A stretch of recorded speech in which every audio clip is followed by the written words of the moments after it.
Welcome to GPT academy. প্রিয় শিক্ষার্থীরা, আজকে আমি তোমাদের দশম শ্রেণীর গণিতের তোমাদের অধ্যায় নম্বর 24 আমি আজকের আলোচনা করব। আজকের কোর্সে দেখি 24 আলোচনা বা সমাধানের পূর্বে আমি এই অধ্যায়ের সূত্রসহ কিছু সমাধান, গাণিতিক সমাধান আমি করার চেষ্টা করছি। দেখো, প্রথমে অধ্যায়টা যেহেতু লক্ষ্য করো, যেহেতু বলেছে পূরক কোণের ত্রিকোণমিতিক অনুপাত। এই যেহেতু আমরা ত্রিকোণমিতিক অধ্যায়ে আলোচনা করছি, সেক্ষেত্রে আমরা এক বাক্যে ত্রিভুজটা হবে সমকোণী ত্রিভুজ। তাহলে দেখো, একটা যদি আমরা সমকোণী ত্রিভুজ অঙ্কন করছি, এক্ষেত্রে পূরক কোণ কী? যেহেতু বলেছে পূরক কোণের ত্রিকোণমিতিক অনুপাত, পূরক কোণ কী জানি আমরা যে পূরক কোণ বলতে আমরা জানি যে দুটি কোণের সমষ্টি যদি এক সমকোণ অর্থাৎ 90 ডিগ্রি হয়, সেক্ষেত্রে সেই একটি সূক্ষ্মকোণ অপর সূক্ষ্মকোণকে পূরক কোণ বলা হয়। তাহলে দেখা যায়, তাহলে সংজ্ঞাটা কী হবে? তাহলে পূরক কোণ আমরা কাকে বলবো? পূরক কোণ। দেখো, দুটি কোণের কী লিখবে? অ্যান্সারটা কী হলে পূরক কোণ কাকে বলবো আমরা?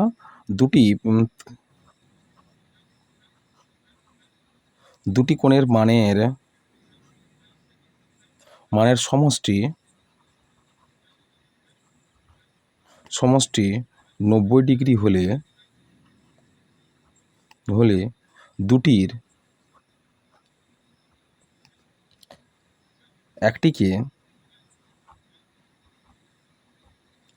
একটিকে অপরটির পূরক কোণ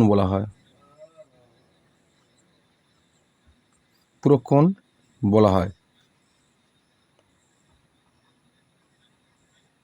দেখো, সমকোণী ত্রিভুজের একটা কোণ তো আমরা জানি সমকোণ, এই কোণটা জানি সমকোণ। তাহলে সূক্ষ্মকোণের সাপেক্ষে একটি কোণ অপর কোণের পূরক কোণ বলা হবে কীভাবে? যদি এই কোণটাকে যদি আমরা থিটা কোণ বলি, তাহলে এই দুটি কোণ, এ কোণ আর থিটা কোণ অর্থাৎ ও কোণ, এই কোণ আর ও কোণের সমষ্টি কিন্তু 90 ডিগ্রি হবে। যেহেতু এই কোণটা সমকোণী ত্রিভুজের ক্ষেত্রে এই কোণটা সমকোণ হয়ে গেলে বাকি দুটি সূক্ষ্মকোণের সমষ্টি কিন্তু 90 ডিগ্রি হয়। বাকি দুটি কোণের যোগফল কিন্তু 90 ডিগ্রি হবে। তাহলে এই দুটি সূক্ষ্মকোণ সর্বদা সমকোণী ত্রিভুজের ক্ষেত্রে সূক্ষ্মকোণ দুটির যোগফল সর্বদা 90 ডিগ্রি হয়। এক্ষেত্রে এই কোণের মান যদি থিটা কোণ হয়, তাহলে এই কোণের মান কী হবে বলো তো? এই কোণের মান হবে 90 ডিগ্রি বিযুক্ত থিটা কোণ, তাই না? বোঝা গেছে? তাহলে এই কোণের মান যদি থিটা হয়, তাহলে এই কোণের মান কী হবে? 90 ডিগ্রি থেকে থিটা কোণ বাদ দিলে এই কোণের মানটা বেরোবে। বোঝা গেছে? যেহেতু এই দুটি সূক্ষ্মকোণ, তাহলে এই দুটি সূক্ষ্মকোণের সমষ্টি কী হয়? 90 ডিগ্রি হবে। সুতরাং এই কোণ থিটা কোণ হলে এই কোণের মানটা হবে 90 ডিগ্রি মাইনাস থিটা কোণ। এবার আবার দেখো, আমি একটা ত্রিভুজ অঙ্কন করছি, এ বি ও একটি ত্রিভুজ। এক্ষেত্রে লক্ষ্য করো যে এক্ষেত্রে না, তার আগে পূরক কোণের মানটা আরেকটু আমরা ভালো করে জেনে নিই। তাহলে একটা উদাহরণ হিসেবে তোমাদের কাছে যদি উপস্থাপন করি, তাহলে একটি সূক্ষ্মকোণের মান যদি 30 ডিগ্রি হয়, তাহলে অপর সূক্ষ্মকোণের মান কত হবে? 60 ডিগ্রি হবে, তাই না? তাহলে যদি আমরা বলি যে 30 ডিগ্রির সাপেক্ষে পূরক কোণ কোনটা হবে? এই 60 ডিগ্রি হবে। বোঝা গেছে? তাহলে এইটুকু আমাদের উদাহরণ ছিল। এরপর দেখো, যদি আমরা বলি দেখো, এই কোণটা যদি থিটা কোণ বলি, তাহলে একটি কোণ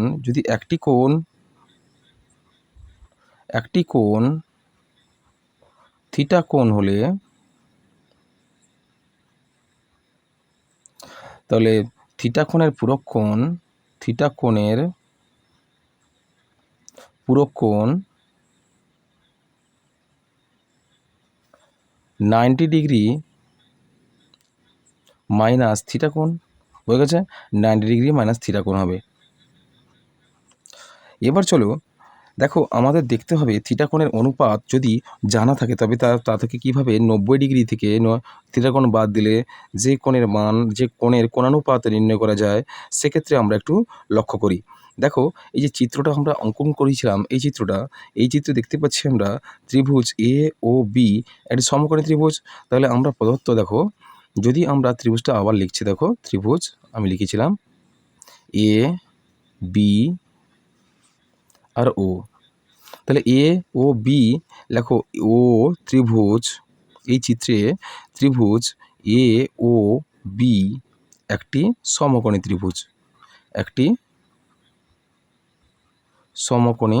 ত্রিভুজ। ত্রিভুজ। তাহলে এক্ষেত্রে যার বিও দেখো বিও এ কোণ থিটা কোণ বলা হচ্ছে, এই কোণটা কী কোণ বলা হচ্ছে? থিটা কোণ। তাহলে আমরা লিখতে পারি যে যার যার বি ও এ কোণ ইকুয়ালস টু থিটা কোণ। তাহলে সুতরাং আমরা কি লিখব? সুতরাং তার পূরক কোণ কত হবে বলো তো? তার পূরক কোণ হবে কত ডিগ্রি? দেখো, তাহলে এই কোণটা হবে তার পূরক কোণ, এই কোণ অর্থাৎ ও এ বি কোণ। কী হবে? ও তার পূরক কোণ হবে ও এ বি কোণ, যার মান কত হয়? যে 90 ডিগ্রি থেকে থিটা কোণ যদি বাদ দিই তাহলে সেই কোণটা হচ্ছে থিটা কোণের পূরক কোণ। বুঝেছে? তাহলে এবার আমরা লিখলাম কি? তাহলে এক্ষেত্রে থিটা কোণ যদি এই কোণ হয়, এই কোণের পূরক কোণ কোনটা হবে? এই এ কোণ, অর্থাৎ এই কোণের মান কত হবে? 90 ডিগ্রি মাইনাস থিটা কোণ। বোঝা গেছে? তাহলে এরপর আমরা লিখব, তাহলে এবার দেখা যাক দুটি সূক্ষ্মকোণের পরিপ্রেক্ষিতে কোনটি অতিভুজ, কোনটি লম্ব আর কোনটি ভূমি হয়। এই যে থিটা কোণ, এই কোণের সাপেক্ষে দেখো, এই কোণ আর এই কোণ, এই দুটো কোণ থিটা কোণ আর 90 ডিগ্রি মাইনাস থিটা কোণ, এই দুটো কোণের সাপেক্ষে কোনটা কোনটা অতিভুজ হচ্ছে, কোনটা ভূমি হচ্ছে, কোনটা লম্ব হচ্ছে, সেটা আমাদের জেনে নিতে হবে। তাহলে আমরা জেনে গেছি থিটা কোণ এটা, আর এই কোণের মান হচ্ছে 90 ডিগ্রি মাইনাস থিটা কোণ। তাহলে এবার লিখি আমরা, তাহলে থিটা কোণের সাপেক্ষে লেখো, থিটা কোণের সাপেক্ষে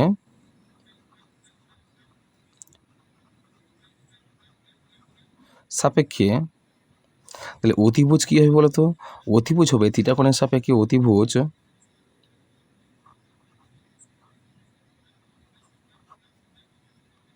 দেখো আমি একটা জিনিস বারবার বলে রেখেছি যে অতিভুজ কিন্তু কোণের সূক্ষ্মকোণ এর স্থান পরিবর্তন হলেও অতিভুজের কোনো পরিবর্তন হয় না। কি বললাম? যে সূক্ষ্মকোণের কোনো একটা কোণানুপাতিক মান যদি পরিবর্তিত হয় সূক্ষ্মকোণের পরিপ্রেক্ষিতে, তাহলে সেক্ষেত্রে কী হবে?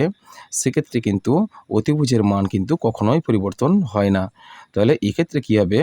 তাহলে এক্ষেত্রে অতিভুজ কোণটা হবে, যদি এই কোণ যদি থিটা কোণ ধরি, এই কোণের সাপেক্ষে কিন্তু লম্ব কিন্তু এটা হবে, এ বি লম্ব হবে, আর ভূমি কিন্তু নিচেরটা হবে, কিন্তু অতিভুজ স্থির থাকবে। আবার এই কোণের সাপেক্ষে লম্ব কিন্তু সর্বদা ও বি হবে, আর এ বি ভূমি হয়ে যাবে, কিন্তু অতিভুজ স্থির থাকবে।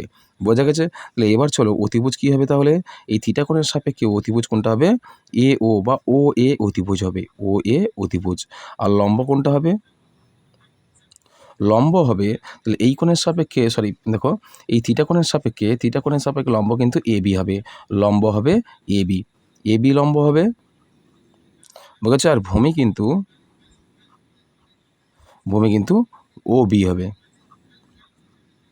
এটা কিন্তু থিটা কোণের সাপেক্ষে অতিভুজ লম্ব ভূমি পেয়ে গেলাম। এবার দেখো, এবার আরেকটা হচ্ছে 90 ডিগ্রি মাইনাস থিটা কোণের সাপেক্ষে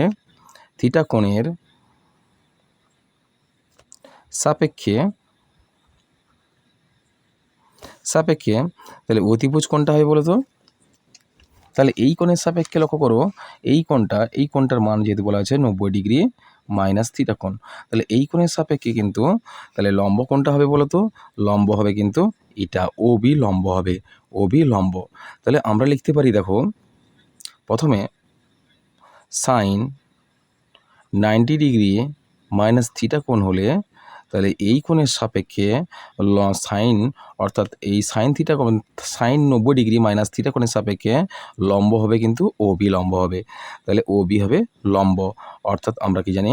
সাইন 90 ডিগ্রি মাইনাস থিটা কোণের সাপেক্ষে ও বি হবে লম্ব, আর অতিভুজ কিন্তু এ ও অতিভুজ হবে, বা ও এ অতিভুজ হবে।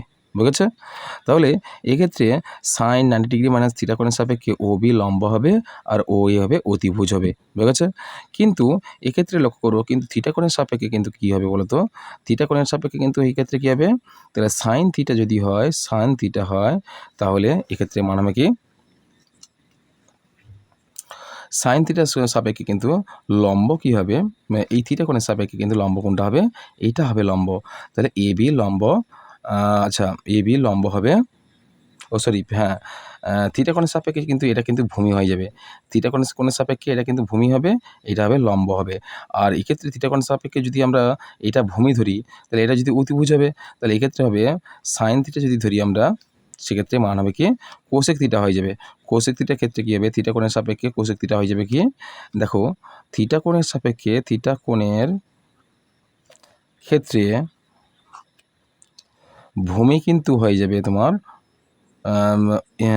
ও বি ভূমি হয়ে যাবে, ও বি ভূমি, আর ও এ অতিভুজ হবে। আর ও B R A B, O B তো ভূমি হচ্ছে, ও বি ভূমি হচ্ছে কোন কোণের সাপেক্ষে, থিটা কোণের সাপেক্ষে এর ভূমি হলে এটা হচ্ছে ও এ অতিভুজ হচ্ছে। এক্ষেত্রে আমরা কি পাচ্ছি, এক্ষেত্রে দেখো তো ভূমি বাই অতিভুজ পাচ্ছে, তাই না, অতিভুজ পাচ্ছে, ভূমি বাই অতিভুজ পাচ্ছে। তাহলে ভূমি বাই অতিভুজ হলে কোন সূত্র পাচ্ছি আমরা বলতো, থিটা কস থিটার সাপেক্ষে কস থিটা ইকুয়ালস টু কী পাই আমরা, ভূমি বাই অতিভুজ পাই। বোঝা গেছে? তাহলে সাইন 90 ডিগ্রি মাইনাস থিটা কোণের সাপেক্ষে সাইনের মান যদি 90 ডিগ্রি মাইনাস থিটা কোণ হয়, সেক্ষেত্রে কী হবে, ও বি বাই ও এ হবে তোমার, অর্থাৎ লম্ব বাই অতিভুজ হবে। তাহলে লম্ব কোনটা হবে, তাহলে এই কোণের সাপেক্ষে লম্ব কিন্তু আমরা জানি কি ও বি লম্ব হয়। তাহলে এই ক্ষেত্রে যদি হয় ও বি আর ও এ, তাহলে থিটা কোণের সাপেক্ষে কী হয়ে যাবে, ভূমি বাই অতিভুজ হয়ে যাবে, ভূমি বাই অতিভুজ। তাহলে এই কোণের সাপেক্ষে এটা যদি লম্ব হয়, তাহলে এই কোণের সাপেক্ষে কিন্তু এটা হবে ভূমি, তাহলে ভূমি বাই অতিভুজ হয়ে যাবে। তাহলে সেক্ষেত্রে কী হবে, কস থিটা। তাহলে এখানে একটা সূত্র পেলাম কি, তাহলে এখানে একটা সূত্র পেলাম, কী সূত্র পেলাম ভালো করে টুকে রাখবে খাতায় তোমরা। তাহলে সাইন 90 ডিগ্রি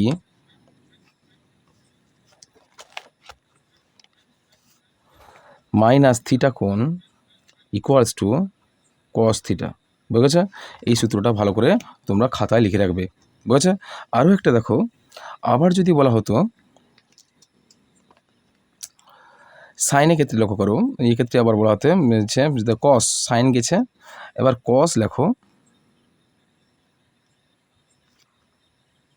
আবার 90 ডিগ্রি মাইনাস, আবার 90 ডিগ্রি মাইনাস থিটা কোণের সাপেক্ষে ক্ষেত্রে, তাহলে আমরা যদি কস ধরি, এখানে সাইন ধরেছি আমরা, সাইন ধরেছি, এবার আমরা যদি কস ধরি, সিও, এটা কিন্তু সূত্র ভালো করে টুকে রাখবে, কস 90 ডিগ্রি, কস 90 ডিগ্রি মাইনাস থিটা কোণ যদি হয়, তাহলে এই কোণের সাপেক্ষে কিন্তু, তাহলে এই কোণে যদি আমরা কস ধরি, কসের সূত্র কি ভূমি বাই অতিভুজ হয়, কসের সাপেক্ষে কি কসের সূত্রে কী হচ্ছে, কসের সূত্রে ভূমি বাই অতিভুজ হয়ে যাবে। তাহলে এই কোণের কস 90 ডিগ্রি মাইনাস থিটা কোণ যদি হয়, এই কোণের সাপেক্ষে কিন্তু ভূমি কোনটা হবে, এটা হবে এ বি ভূমি হবে, আর ও এ হবে অতিভুজ। তাহলে সেক্ষেত্রে আমরা লিখতে পারি যে, তাহলে কস 90 ডিগ্রি মাইনাস থিটা কোণ ইকুয়াল টু কী হবে, ভূমি বাই অতিভুজ, অতিভুজ। তাহলে এই ক্ষেত্রে ভূমি কোনটা হবে, ভূমি হবে ও বি ভূমি হবে, তাহলে ভূমি কোনটা এ বি ভূমি হবে, এ বি ভূমি হবে, আর অতিভুজ ও এ হবে। বোঝা গেছে? কিন্তু থিটা কোণের সাপেক্ষে কিন্তু কী হবে, কিন্তু থিটা কোণের সাপেক্ষে কী হবে, কিন্তু থিটা কোণ এর ক্ষেত্রে, এক্ষেত্রে কিন্তু লম্ব বাই অতিভুজ হয়ে যাবে, লম্ব বাই অতিভুজ, অর্থাৎ A B by O A. আর A B by O A, তাহলে থিটা কোণের সাপেক্ষে এ বি আর ও এ হয়ে যাবে কি বলতো, লম্ব বাই অতিভুজ হয়ে যাবে। সেক্ষেত্রে আমরা কি পাবো, সাইন পাবো। তাহলে লম্ব বাই অতিভুজ হলে এক্ষেত্রে কি হয়, এক্ষেত্রে সাইন থিটা পাই আমরা, সাইন থিটা পাবো আমরা। বুঝেছে? তাহলে এক্ষেত্রে সূত্রটা পেলাম কি আমরা, এক্ষেত্রে সূত্র পেলাম 2 নম্বর সূত্র পেলাম। এবার এটা কিন্তু 1 নম্বর সূত্র হয়ে গেছে, তোমরা ভালো করে টুকে রাখবে খাতায় মনে ভালো করে। এটা হচ্ছে 1 নম্বর সূত্র, আর এটা হচ্ছে তোমাদের 2 নম্বর সূত্র। তাহলে 2 নম্বর সূত্রে কী পেলাম, তাহলে কস 90 ডিগ্রি মাইনাস থিটা কোণ ইকুয়ালস টু সাইন থিটা। বুঝেছে? এটা 2 নম্বর সূত্র। আবার দেখো, আবার 90 ডিগ্রি মাইনাস থিটা কোণের ক্ষেত্রে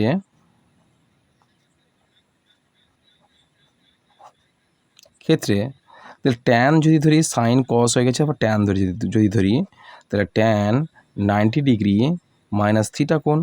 তাহলে এক্ষেত্রে কী হবে, ট্যান হলে কি জানি আমরা, ট্যানের সূত্রে লম্ব বাই ভূমি হয়, কি হয়, লম্ব বাই ভূমি হবে। লম্ব বাই ভূমি হলে এক্ষেত্রে আমরা যদি A B A O B তাহলে এই কোণ থিটা কোণ হলে তাহলে এই কোণ 90 ডিগ্রি মাইনাস থিটা কোণ। তাহলে এক্ষেত্রে বলা হচ্ছে ট্যান 90 ডিগ্রি মাইনাস থিটা কোণের এই কোণের সাপেক্ষে কী হবে, লম্ব কিন্তু কোনটা হবে, এটা হবে, আর ভূমি কিন্তু এইটা হবে। সেক্ষেত্রে কী পেলাম আমরা, ও বি বাই এ বি। তাহলে এক্ষেত্রে লম্ব হয় এই কোণের সাপেক্ষে লম্ব কিন্তু কোনটা হবে, ও বি লম্ব হবে, আর ভূমি কোনটা হবে, এ বি ভূমি হবে, বুঝেছে। কিন্তু থিটা কোণের সাপেক্ষে কী হবে, কিন্তু থিটা কোণের ক্ষেত্রে ও বি কোনটা হবে বলো তো, তাহলে থিটা কোণের সব ক্ষেত্রে এটা যদি ভূমি হয়, এটা যদি লম্ব হয়, এটা যদি ভূমি হয়, তাহলে এই কোণের সাপেক্ষে এটা কিন্তু কী হবে, এটা হয়ে যাবে ভূমি হবে, আর এটা হবে লম্ব হবে। অর্থাৎ থিটা কোণের সাপেক্ষে কী হয়ে যাবে, ও বি বাই এ বি। তাহলে ও বি বাই এ বি হয় বলে কী হবে, এক্ষেত্রে থিটা কোণের সাপেক্ষে ভূমি বাই লম্ব হয়ে যাবে। তাহলে ভূমি বাই লম্ব হয় কার সূত্রে, কটের সূত্রে, কট থিটা সূত্রে কী হবে, ভূমি বাই লম্ব। তাহলে এক্ষেত্রে কী পেলাম আমরা, অতএব 3 নম্বর সূত্র লিখে রাখো, অতএব ট্যান 90 ডিগ্রি মাইনাস থিটা কোণের সাপেক্ষে ইকুয়ালস টু কী হয়, কট থিটা হয়, বুঝেছে। বেশ, তাহলে এক্ষেত্রে এতগুলো 3টে সূত্র পেলাম আমরা, কি যে 3টে সূত্র পেলাম, কি এদিকে এক্ষেত্রে আছে একটা সাইন 90 ডিগ্রি মাইনাস থিটা কোণের সাপেক্ষে কস ইকুয়ালস টু কস থিটা হবে। এটা হচ্ছে 1 নম্বর সূত্র লিখে রাখো ভালো করে। আর এটা হবে 2 নম্বর সূত্র। তাহলে কী হচ্ছে, কস 90 degree minus theta equals to sine theta হবে, এটা 2 নম্বর সূত্র। আর 3 নম্বর সূত্র হচ্ছে tan 90 degree minus theta equals to caught theta. কীভাবে হলো তোমাদের কাছে প্রমাণ করে দিয়েছি। আবার যদি বলা হয় সাইন কস ট্যান হয়ে গেছে, এবার কোসেক সেক আর কট, সেক্ষেত্রে সূত্র কী হবে, তাহলে দেখো 4 নম্বর সূত্র লিখে রাখো। 4 নম্বর সূত্র হবে যে কোসেক থিটার ক্ষেত্রে সেই একই সূত্র হচ্ছে, তাহলে কোসেক 90 ডিগ্রি মাইনাস থিটা কোণ, এই ক্ষেত্রে কী হবে, এই ক্ষেত্রে কিন্তু আমরা জানি কোসেকের উল্টো হবে 1/sin। তাহলে 1/sin হলে কী হবে, 1/sin 90 ডিগ্রি মাইনাস থিটা কোণ, বুঝে গেছে। তাহলে 1/sin হলে কী হবে, আমরা জানি কি 1/sin হলে 1/cos হবে, 1/cos cos থিটা, বুঝেছে, cos থিটা হবে। আর 1/cos থিটা হলে জানি আমরা কি sec theta, theta, sec theta, বুঝেছে। তাহলে আমরা কি জানলাম, যে কোসেক 90 ডিগ্রি মাইনাস থিটা হলে কি আমরা জানি কি 1/sin 90 ডিগ্রি মাইনাস থিটা। তাহলে sin 90 ডিগ্রি মাইনাস থিটা হলে কী হয় জানি আমরা, cos থিটা হয়। sin 90 ডিগ্রি মাইনাস থিটা কোণ হলে কী হয় জানি আমরা, cos থিটা হয়, বুঝে গেছে। আর 1/cos থিটা মানে কি, আমরা sec থিটা জানি, sec থিটা, বুঝে গেছে। তাহলে এখানে দুটি সূত্র জানতে পারলে, তাহলে কোসেক 90 ডিগ্রি মাইনাস থিটা হলে কী হবে, 1/cos থিটা হবে। আবার 1/cos থিটা হলে কি sec থিটার মান হচ্ছে, বুঝে গেছে। এখানে দুটো সূত্র পেয়ে গেলে। আবার 5 নম্বর সূত্র দেখো, তাহলে কোসেক হলে sec হবে, তা সেকের ক্ষেত্রে হবে sec 90 ডিগ্রি মাইনাস থিটা কোণ যদি হয়, তাহলে এক্ষেত্রে কী হবে, এক্ষেত্রে কী হয়, সেকের কিন্তু সূত্র কী হয়েছে জানি আমরা, 1/cos হয়, সেক হলে কী হয় 1/cos হয়। অর্থাৎ সেকের অনন্যক হবে 1/sec cos, বা কসের অনন্যক হবে সেক হবে, বুঝে হচ্ছে, sec থিটা হবে। তাহলে এক্ষেত্রে লিখতে পারি যে cos 90 ডিগ্রি মাইনাস থিটা কোণ। তাহলে এক্ষেত্রে আমরা পেলাম কি অ্যান্সারটা, তাহলে 1/cos 90 মাইনাস থিটা কোণ হলে কি 1/sin থিটা হয়, 1/sin থিটা হবে। আর 1/sin থিটা হলে কী হবে, তাহলে কোসেক থিটা হবে, COSEC কোসেক থিটা হবে, বুঝে গেছে। তাহলে 1/sin থিটা মানে কি আমরা জানি কোসেক থিটা হয়। সূত্রগুলো ভালো করে তোমরা খাতায় নোট ডাউন করে লিখবে, বুঝে গেছে। আর 6 নম্বর সূত্র হচ্ছে, শেষটা হচ্ছে cot 90 ডিগ্রি মাইনাস থিটা কোণ যদি হয়, সেক্ষেত্রে হবে কটের অনন্য কোণটা হবে 1/tan হয়, তাহলে tan 90 ডিগ্রি মাইনাস থিটা কোণ। তাহলে 1/tan 90 ডিগ্রি মাইনাস থিটা কোণ হলে 1/tan এর সূত্র কী হয়, আমরা যদি কট হয় tan হয়, tan এর সূত্র কী পাই আমরা, tan 90 ডিগ্রি মাইনাস থিটা কোণ হলে কী হবে, কট পাই। তাহলে cot থিটা পাচ্ছি আমরা। তাহলে 1/cot থিটা মানে কি জানি, তাহলে tan থিটা, বুঝেছে? এই গেল তোমাদের 6টা সূত্রের মধ্যে। এখানে কিন্তু 2টো করে সূত্র, 3টে করে সূত্র, 1টি করে সূত্র রয়েছে, মোট 3টে সূত্র পাচ্ছ। তাহলে এই 4 থেকে 6 পর্যন্ত এই 3টে সূত্রে কিন্তু আমরা 2টো করে সূত্র এক্সট্রা পাচ্ছি। তাহলে 1/cos মানে কি sec থিটা, বা cosec 90 ডিগ্রি মাইনাস থিটা মানে কি হবে 1/cos থিটা হতে পারে। আবার sec 90 ডিগ্রি মাইনাস থিটা করলে কি হবে 1/sin থিটা হবে। আবার cot 90 ডিগ্রি মাইনাস থিটা মানে কি হয় 1/cot থিটা হবে। আর 1/cot থিটা হলে tan থিটা হবে, 1/sin থিটা হলে কি cosec থিটা হবে, আর 1/cos থিটা হলে কি হবে sec থিটা হবে। বোঝা গেছে? আবার একটা ক্ষুদ্র সূত্র ভালো করে লিখে রাখো, সেটা হচ্ছে যে আমরা জানি tan 90 ডিগ্রি মান কত হয়, tan 0 ডিগ্রি যদি হয় সেক্ষেত্রে মান কিন্তু সর্বদা 0 হবে। আর 0 মান হবে, 0 হবে cot 90 ডিগ্রির মান, কী হবে cot 90 ডিগ্রির মান কিন্তু সেই 0 হয়। ঠিক আছে? এটা কিন্তু আরেকটা 1 নম্বর সূত্র। আবার 2 নম্বর সূত্র লিখে রাখো যে sec, দেখো sec 0 ডিগ্রি যদি হয় এক্ষেত্রে তার মান কিন্তু 1 হয়। sec 0 ডিগ্রির মান কিন্তু 1 হচ্ছে। আর 1 এই সূত্রটা পাবো আমরা cosec 90 ডিগ্রি পাবো, cosec 90 ডিগ্রিতে মান কিন্তু 1 হয়। বুঝা গেছে? আবার একটা কিন্তু আবার যে মানগুলো রয়েছে সেগুলো হচ্ছে যে ভালো করে মনে রাখবে sec 90 ডিগ্রি যেগুলোর মান অনন্যক হচ্ছে বা অজ্ঞাত হচ্ছে, অসংখ্যাত হচ্ছে, সেগুলো হচ্ছে কি কিন্তু অসংখ্যাত মানগুলো মনে রাখবে, অসংখ্যাত মানগুলো হচ্ছে, অসংখ্যাত মানগুলো হয় যে 1 নম্বর হচ্ছে sec 90 ডিগ্রি হবে, 2 নম্বর হচ্ছে cosec 0 ডিগ্রি হবে, আর একটা হবে tan 90 ডিগ্রির মান কিন্তু অসংখ্যাত হবে, এবং পরিশেষে শেষ হচ্ছে cot 0 ডিগ্রির মান, cot 0 ডিগ্রির মান কিন্তু অসংখ্যাত হবে। বোঝা গেছে? এদের নির্দিষ্ট কোনো মান হয় না এই চারটির, ভালো করে মনে রাখবে। এরপর যদি আরেকটা পুরোক্ষণ ধরা হয়, পরস্পর পুরোক্ষণ ধরা হয় 30 ডিগ্রি 60 ডিগ্রি কোণের সাপেক্ষে যদি আমরা ধরি, তাহলে 30 ডিগ্রি 60 ডিগ্রি কোণের সাপেক্ষে যদি আমরা এদের পুরোক্ষণ মান বের করার চেষ্টা করি, দেখো 30 ডিগ্রি 60 ডিগ্রি একটা এক্সাম্পল হিসাবে যদি ধরি 30 ডিগ্রি এবং 60 ডিগ্রি কোণের কোণানুপাতের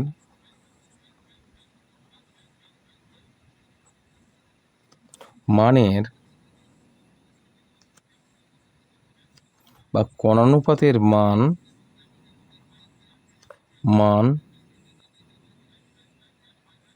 দেখানো হবে। দেখো এই 30 ডিগ্রি আর 60 ডিগ্রি কিন্তু পরস্পর কী হবে পুরোক্ষণ, 30 ডিগ্রি কোণের পুরোক্ষণ 60 ডিগ্রি হবে, বা 60 ডিগ্রি কোণের পুরোক্ষণ কিন্তু 30 ডিগ্রি হবে। এই দুটি কিন্তু সূক্ষ্মকোণের মান, আর এই দুটি কোণের যোগফল কিন্তু আমাদের সমকোণ ত্রিভুজের ক্ষেত্রে সূক্ষ্মকোণ দ্বয়ের যোগফল হয়। বুঝেছে? আমরা যদি পুরোক্ষণ হয় 90 ডিগ্রি, এক্ষেত্রে যদি বলা হয় আমরা, সেক্ষেত্রে যদি আমরা ধরি তাহলে সাইন 30 ডিগ্রি প্রথমে যদি ধরি আমরা, সেক্ষেত্রে সাইন 30 ডিগ্রি হলে কী হবে cos হবে, cos 60 ডিগ্রি হবে। ঠিক আছে? সাইন 30 ডিগ্রি হলে কী হবে, সেক্ষেত্রে কী হবে cos 60 ডিগ্রি হবে, কিন্তু এদের মান কিন্তু সর্বদা 2 হবে, 1/2 হবে। আবার দেখো cos 30 ডিগ্রি যদি হয়, cos 30 ডিগ্রি হলে কী হবে, এর পুরোক্ষণের মান কত হবে সাইন 60 ডিগ্রি, কেননা cos 30 ডিগ্রি কোণের যা মান হবে সাইন 30 ডিগ্রি কোণের মান তাই হবে, অর্থাৎ উল্টে যাবে। এক্ষেত্রে লম্ব বাই ভূমি হলে কসের ক্ষেত্রে কী দেবে, লম্বটা ভূমি হবে আর হবে অতিভুজটা স্থির থাকবে। সুতরাং এক্ষেত্রে মান তো সেই একই হয়, √3/2। ঠিক আছে? cos 30 ডিগ্রি মান যা হবে সাইন 60 ডিগ্রি মান কিন্তু সেই একই হয়, আর সাইন 30 ডিগ্রি মান যা হবে cos 60 ডিগ্রি মান কিন্তু তাই হবে। ঠিক আছে? এবার চলো, এবার যদি ধরি আমরা tan 30 ডিগ্রি যদি ধরি, তাহলে tan 30 ডিগ্রির মান কী হচ্ছে cot 60 ডিগ্রি। তাহলে tan 30 ডিগ্রি মান আর cos 30 ডিগ্রি মান 60 ডিগ্রি মান কিন্তু পরস্পর কী হবে 1/√3 মান হয়। এই সূত্রগুলো ভালো করে মনে রাখবে। এরপর হচ্ছে 1 নম্বর গেছে, 2 নম্বর, 3 নম্বর, 4 নম্বর কী হচ্ছে কোসেক হচ্ছে। তাহলে কোসেক 30 ডিগ্রি যদি হয় সেক্ষেত্রে কী হবে sec 60 ডিগ্রি, আর এদের মান কত সর্বদা 2 হবে, বুঝেছে? এরপর হচ্ছে গিয়ে কোসেকের পর কী হয়, সেক হচ্ছে। তাহলে সেক যদি ধরি, 5 নম্বর সূত্র যদি ধরি, সেক 30 ডিগ্রি হলে কী হবে, এক্ষেত্রে সেক 30 ডিগ্রি হলে কোসেক হবে কী হবে, কোসেক সেক হলে কী হবে, হ্যাঁ কোসেক হবে, কোসেক 60 ডিগ্রি ইকুয়ালস টু কত হয়, 2/√3 হয়। আর 6 নম্বর সূত্র দেখো যে কট 30 ডিগ্রি হলে সেক্ষেত্রে মান কিন্তু কী হবে, ট্যান হয়ে যাবে, ট্যান 60 ডিগ্রি মানের সমান হবে। এক্ষেত্রে এর মান কত হবে, √3, বুঝেছে? এই কয়েকটা সূত্র ভালো করে প্র্যাকটিস রাখবে। এটা শুধুমাত্র আমরা 30 ডিগ্রির সাপেক্ষে 30 ডিগ্রির সূক্ষ্মকোণ পূরক কোণ 60 ডিগ্রির সাপেক্ষে আমরা গণিতটা করলাম। এরপর যদি আমরা ধরি 45 ডিগ্রি, যদি ধরি 35 ডিগ্রি কোণের পূরক কোণ কিন্তু 45 ডিগ্রি হয়। সেক্ষেত্রে যদি আমরা দেখি, সেক্ষেত্রে যদি আমরা প্রথমে সাইন 45 ডিগ্রির পূরক কোণ কিন্তু কী হবে বলতো, কস 45 ডিগ্রি হবে। আর এক্ষেত্রে এর মান হবে 1/√2। এরপর দেখো আচ্ছা সাইন হচ্ছে কোসেক 45 ডিগ্রি হলে কী হবে, তাহলে কোসেক হলে সেক হবে, সেক 35 ডিগ্রি হবে, এর মান কিন্তু কী হবে, √2 হবে, বুঝেছে? আবার যদি ধরি আমরা ট্যান 45 ডিগ্রি যদি হয় আর ইকুয়ালস টু কট 45 ডিগ্রি হলে এদের মান সর্বদা 1 হবে। এরপর যদি আমরা সাইন 90 ডিগ্রি ধরি, এবার সাইন 90 ডিগ্রি যদি ধরি, তাহলে সাইন 90 ডিগ্রি হলে কী হবে, সেক্ষেত্রে সাইন 90 ডিগ্রির মান যা কসের 90 ডিগ্রির মানের সমান হবে, তাহলে কস 0 ডিগ্রির মানের সমান হবে। সাইন 90 ডিগ্রির মান যা হবে, কস 0 ডিগ্রির মান তাই হয়, ইকুয়ালস টু কী হয়, 1 হয়, বুঝেছো? এরপর দেখো কস 90 ডিগ্রি যদি ধরি, কস 90 ডিগ্রি যদি ধরি, তাহলে ক্ষেত্রে কী হবে, কস 90 ডিগ্রি হবে কি, সাইনের 0 ডিগ্রি মানের সমান হবে, 0 ডিগ্রি মানের সমান হবে, অর্থাৎ এই ক্ষেত্রে কীভাবে মান হবে, 0 হবে, বোঝা গেছে? এরপর আমরা আলোচনা করব বেস্ট অফার ফর অঙ্ক শেখার সেরা সুযোগ। থাকছে তোমাদের তৃতীয় শ্রেণী থেকে দশম শ্রেণী পর্যন্ত গণিতের সমস্ত বিষয়ে অধ্যায়ভিত্তিক আলোচনা।